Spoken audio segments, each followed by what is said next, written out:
basketball fans, this is Bill Creighton speaking to you, where once again the telephoto lens, a pair of film movie cameras on hand to bring you an eye picture of the 1949 Girls State High School basketball tournament being played here at Drake Fieldhouse in Des Moines.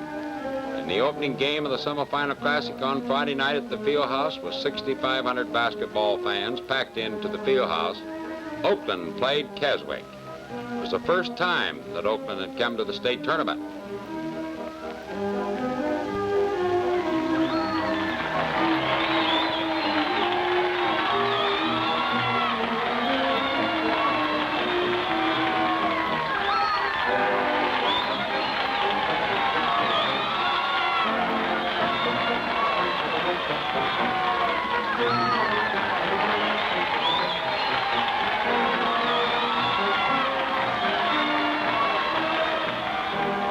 However, Oakland Ball Club came here under the direction of Coach O.E. Lester and came with a great distinction. Mr. Lester has a record of bringing 4 teams from 4 different towns to the state tournament in Des Moines: Hillsboro, Van Meter, Hartley, and now Oakland. And I know that it was a great victory for this Oakland Ball Club in this semifinal game. Keswick, led by the great Helen Corrick, their great forward and named on Jack Norris All-State team. And incidentally, I'd like to tell you a bit about Helen Corrick at this moment. She holds the season scoring record of 1,323 points, established in 1948 and 49. She scored the amazing total in her all-time career of 3,271 points in her 4 years of high school basketball competition, and thereby replaced Bertha Longset from Odison as the all-time career record. It's a wonderful total, 3,271 points, and I'll try to identify her through the camera for you in just a moment. She's playing in the post position for the Keswick team, and now Oakland has possession of the ball. Tom Engelbrett, of course, is the coach of the Keswick team, and a young boy who went to Drake here in Des Moines.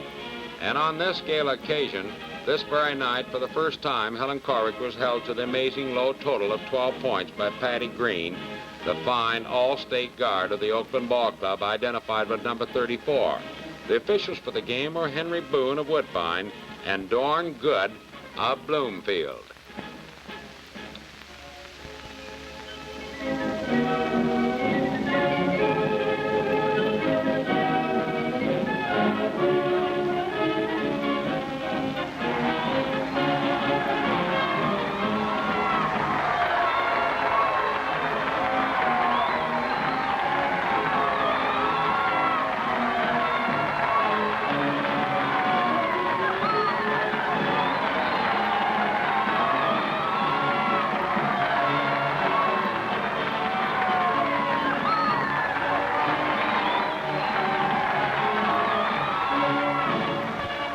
Basket was shot by Carspecken, the Oakland forward in there.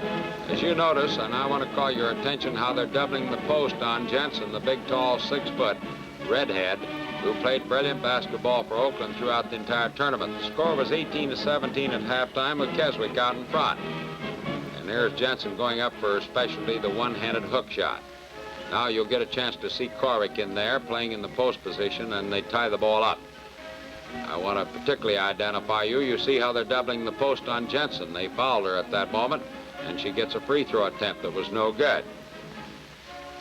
Beverly Morrison, who played quite a ball game at guard for the Keswick Kittens, was the one that led the drive, bringing the ball down the floor. And there they tie up the ball once again as they tried to pass it in there to Corrick. Now they're feeding the ball back out in front with Keswick in possession, identified with white uniforms. Oakland is in the dark uniforms, and Oakland, the uniforms, incidentally, are the midriff type, beautifully designed by Mrs. O.E. Lester, the wife of the coach and superintendent of schools out at Oakland.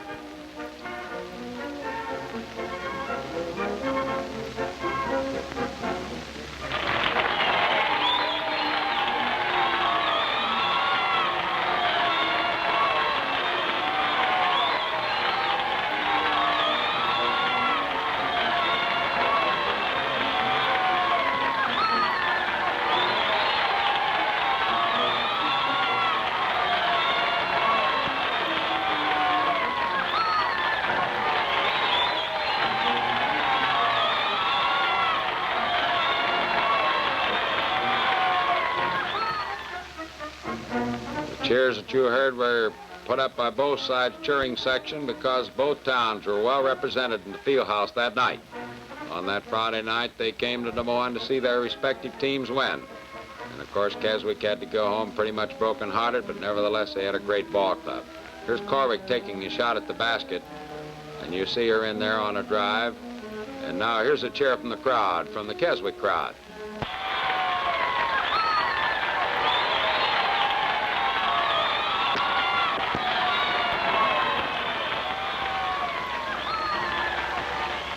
Irene Harkins, number 5, identified on the back of her white uniform for Keswick. It kept them in this ball game very much because I told you earlier, the guards of this Oakland ball club pretty much had Helen Corwick bottled up. The score at the end of the third quarter was 29-28 in favor of Oakland, leading for the first time in the game. And now the final 8 minutes of this thrilling semifinal classic played before a capacity house here at Great Field House in Des Moines. Greatest of all, women's sports. Known by many as the greatest show on earth as far as women's sports are concerned, the 1949 Girls State High School Basketball Tournament. There you see Helen Corwick fouling out of the ball game, the first time in her long and brilliant career. She fouled out of this game in the closing stages of the fourth and final quarter. She, however, set herself as one of the outstanding girl basketball players of all time. And now you see them fighting desperately, trying to score. They got a little girl by the name of Hungerford in there, in Corwick's place. Rather small girl indeed, but she's in there and she makes a sensational basket of the tournament. You just saw that shot in there that she just completed. However, Oakland goes on to win in the closing and fourth and final quarter. And they win the game by the score of 41-36. The outstanding playing of Patty Green, the guard, number 34, and Marianne Jensen, number 33, were the deciding factors toward the Oakland Ball Club in the semifinal classic. There you see Beverly Morrison bringing the ball off the board as Danker comes in to intercept the pass for the Oakland team. Jensen towering over the rest of the ball players, passes the ball back out in front. This girl is 6 foot tall. There's only 2 girls in the 1949 tournament that are that tall, and a girl by the name of Simpson who played with Knoxville, and a very capable ball player indeed, along with Jensen. There's a double foul committed on that play as the gun sounds, ending the ball game, and much action and hilarity goes on at the field house as the crowd surges onto the hardwood. Now with both ball clubs leaving the floor, we set the stage for the second game of the semifinal classic for the night.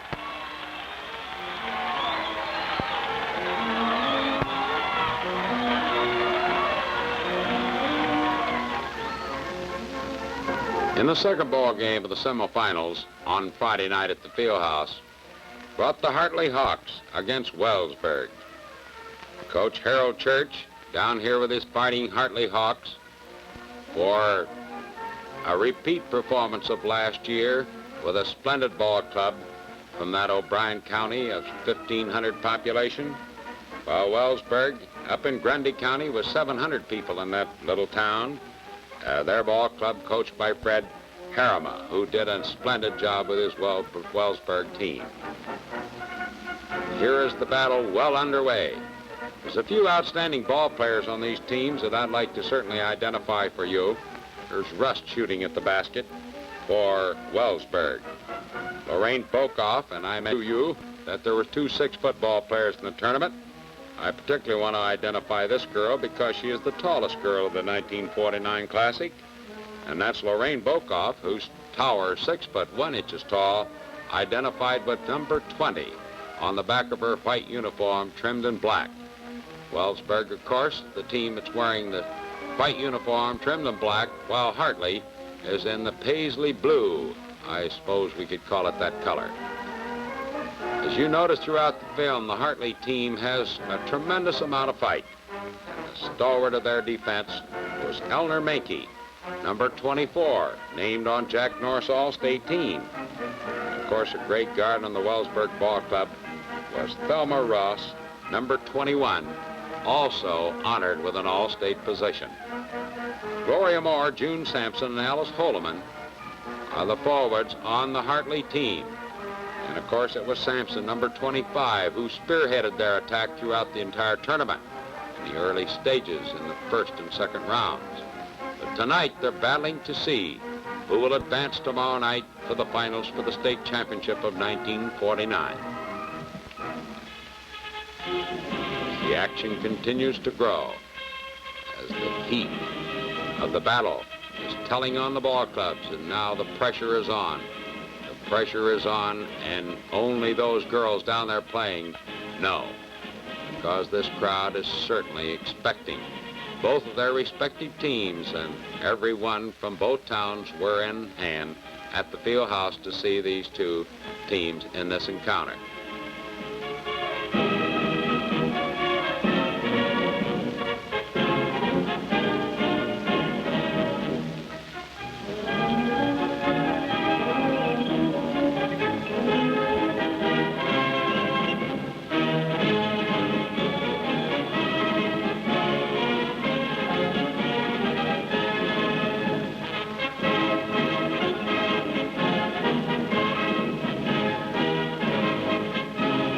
Living up to tradition, this pointed ball game brought an 18-18 tie at halftime of this thrilling encounter.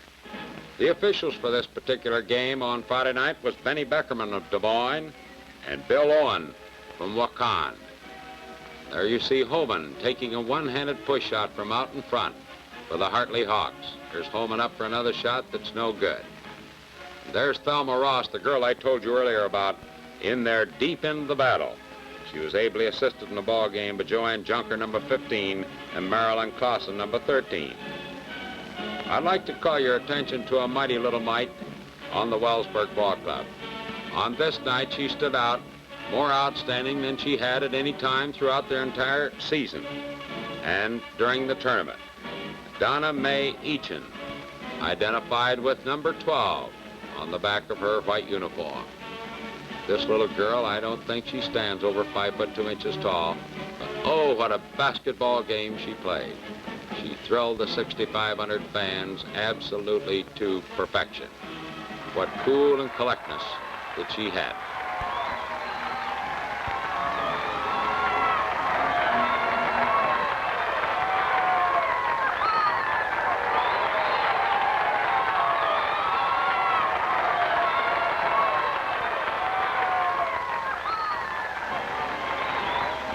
This is during the third quarter of the game. Wellsburg pulled away to a 4-point lead, leading 28-24 at the end of the three-quarter mark. With only 8 minutes playing time separating these ball clubs as they go into the fourth and final quarter. And there's Ross once again, up beautifully from behind to knock down the pass and intercept it. And there's Bokoff on that one-handed hook shot from the right. Bokoff can go either way, incidentally. And there's June Sampson driving in hard for that fine shot of hers.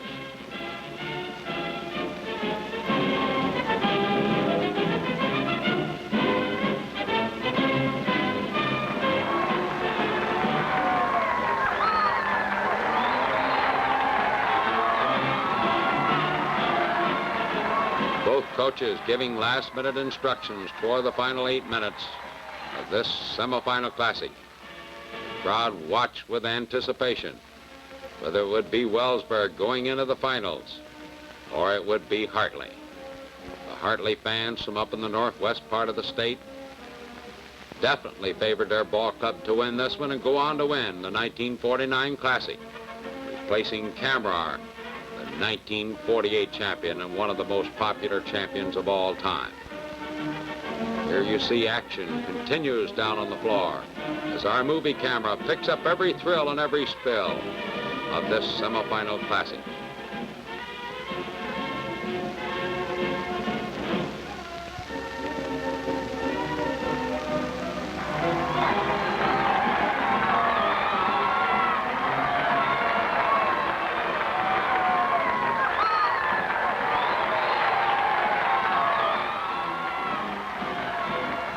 Midway through the fourth and final quarter. Hartley playing deliberately at the moment. And there's Thelma Ross in to intercept another pass. And it goes down the floor as Bokoff tips it in for a basket. That was an important basket in the semifinal game, because that's the one that gave them that additional lead of 4 points that they held throughout the fourth and final quarter.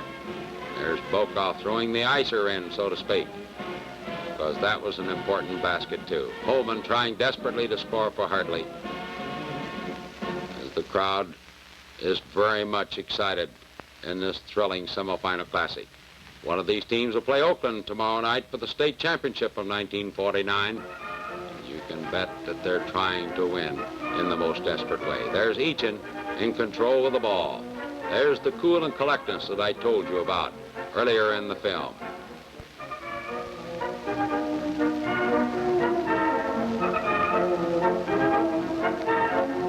Minke's outstanding playing at guard for the Hartley Hawks was one of the dominating factors to bring them to the semifinal game. Here's two of the finest guards in state tournament history playing in this ball game. There's the final score of the game. The score, Wellsburg 46, Hartley 40.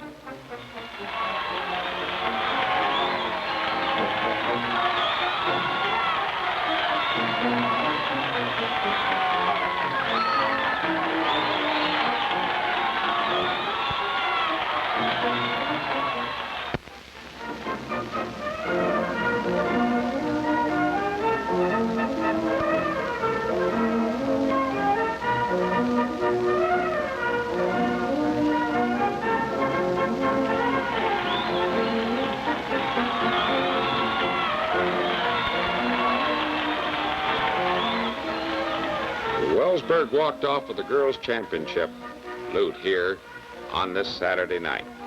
The Grundy County School, whose total girl enrollment is 36, defeated Western Iowa's Oakland Ball Club with a score of 54-40, with a title before 6,500 fans in Drake Fieldhouse. The conquest gave the tiny Northeast Iowa school its second state championship in 16 years. Back in 1934, another Wellsburg crew brought fame to that wonderful community. Oakland made a mighty effort to halt the winners in the third quarter, but the Jackettes could only close the gap to 2 points. That set the stage for one of the most spectacular bursts ever seen in the finals. Threatened by the oncoming surge of Oakland, the 16-year-old Virginia Rust, a 5'6" forward, rammed home 6 consecutive one-handers to send the champions on the way to the title. Oakland won 24 ball games and lost 3 before they come to the 1949 state tournament. They were defeated 3 times during the year by Avoca, Elliott, and Van Meter. The Southwest District Ball Club, coached by Mr. O.E. Lester, Potawatomi County, with a population of 1,600 people, went basketball crazy throughout the year. Record crowds packed into the field house out at Oakland High School to see this team in action throughout the entire season. They've earned their way into the finals for the 1949 Classic. They have many outstanding ball players, but I personally would like to mention a couple of them. Marianne Jensen, number 33, their tall forward, standing 6 foot tall, a redhead, and quite a ball player indeed, was the scoring threat of their ball club throughout the season and the tournament too. Patty Green, number 34, their all-state guard, was one of the great ball players on the Oakland team too. On this occasion, Oakland missed one of their great ball players throughout the year, Marilyn Myers, a senior guard, who was hurt in the opening ball game against Ottawa. Her loss was certainly a blow to the Oakland Ball Club for the state championship.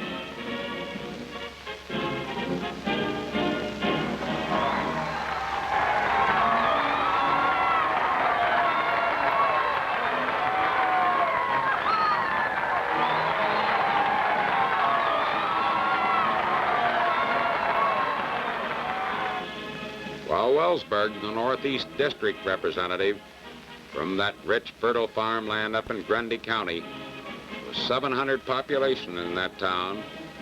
Ball club coached by a young college star of just recent years, Fred Harriman. Won 27 ball games and lost 1 during the regular season. The only loss that they suffered was at the hands of Camrar, the 1948 champion. The officials for the championship ball game was Roger Heathman from Plover, Mel Walker from Ottumwa, and they turned in a most masterful game. To mention the stars of the Wellsburg crew, I want to pay respects to Lorraine Bokoff, number 20, the 6'1", towering forward on the Wellsburg crew. And of course her 2 outstanding running mates, Donna Mae Eachin, number 12, and Virginia Rust, number 11, the girl who hit those 6 consecutive baskets.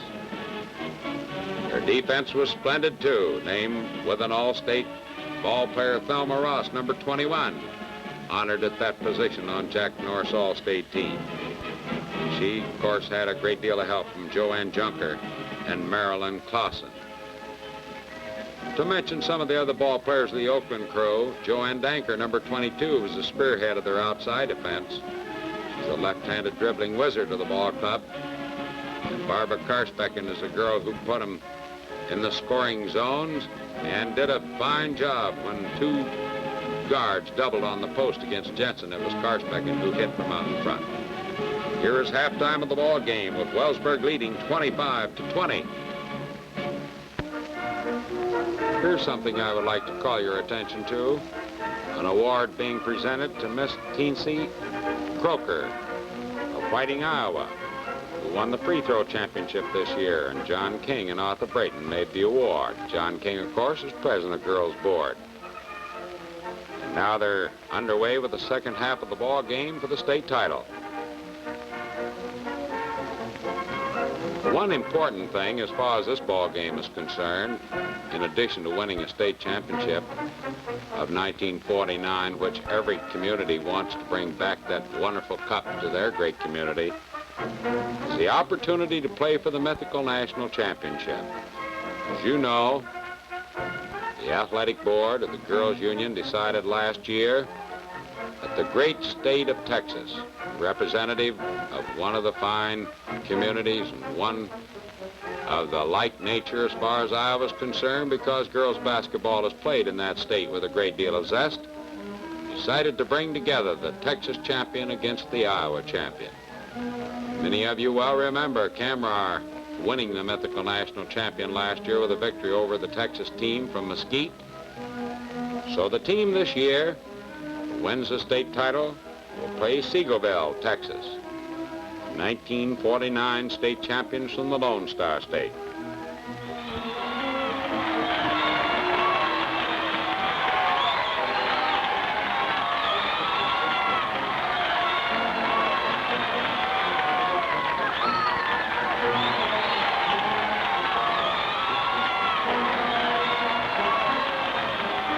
Just a few weeks after the state tournament was over, Texas champions came from the Lone Star State to Iowa. Won their first victory at Drake Fieldhouse here in Des Moines when they defeated Wellsburg. But it was a different story at the Hippodrome of the Dairy Cattle Congress in Waterloo the following night. Wellsburg, back up in the Northeast District where they hail from, came through brilliantly to run roughshod over Texas, thereby splitting even in the 2 games for the national championship of girls basketball, oh, we'd say of America, and most any place else in the world. It was a thrilling night for Wellsburg. As you know, they powered their attack. They were leading 28-24 at the end of the third quarter. Then they moved on in the closing stages to a very decisive victory. They were leading at this time 39-32 as the coaches sent in their final instructions.